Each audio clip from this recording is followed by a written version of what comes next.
বাংলাদেশে সরকারি চাকরিতে কোটা সংস্কারের দাবিতে আন্দোলনরত শিক্ষার্থীদের ওপর হামলার ঘটনায় উদ্বেগ প্রকাশ করেছে যুক্তরাষ্ট্র। একই সঙ্গে বাংলাদেশে চলমান আন্দোলনের সকল বিষয় নিবিড়ভাবে পর্যবেক্ষণ করা হচ্ছে বলে জানিয়েছে মার্কিন প্রশাসন। যুক্তরাষ্ট্রের পররাষ্ট্র দপ্তরের মুখপাত্র ম্যাথিউ মিলারের কাছে জানতে চাওয়া হয়, বাংলাদেশে সরকারি চাকরিতে মেধাভিত্তিক পদ্ধতির পক্ষে কোটা সংস্কারের দাবিতে গত কয়েকদিন ধরে হাজার হাজার শিক্ষার্থী বিক্ষোভ করেছেন। সোমবার বিক্ষোভকারীদের উপর হামলা করেছে ক্ষমতাসীন দলের ছাত্র সংগঠন বাংলাদেশ ছাত্রলীগ। এতে শত শত শিক্ষার্থী আহত হয়েছেন। আহত হয়ে যারা চিকিৎসার জন্য হাসপাতালে গেছে তাদের উপরও হামলা চালিয়েছে তারা। বাংলাদেশের চলমান এই প্রতিবাদে আপনার অবস্থান কি? এই প্রশ্নের জবাবে তিনি বলেন, আমরা ঢাকাসহ বাংলাদেশে ব্যাপক ছাত্র বিক্ষোভের বিষয়ে অবগত এবং পর্যবেক্ষণ করছি।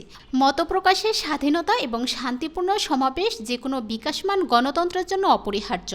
আমরা শান্তিপূর্ণ প্রতিবাদকারীদের বিরুদ্ধে যে কোনো সহিংসতার নিন্দা করি। যারা এই সহিংসতার শিকার হয়েছেন তাদের প্রতি আমাদের সমবেদনা। সোমবার কোটা সংস্কারের দাবিতে আন্দোলনরত শিক্ষার্থীদের উপর ঢাকা বিশ্ববিদ্যালয়ের ছাত্রলীগের চতুর্মুখী হামলায় প্রায় ৩০০ শিক্ষার্থী আহত হয়েছেন।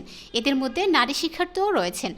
সোমবার বিকাল ৩টা থেকে শুরু হয় ধাওয়া পাল্টা ধাওয়া। তারপরেই শিক্ষার্থীদের উপর হামলা চালায় ছাত্রলীগের নেতাকর্মীরা।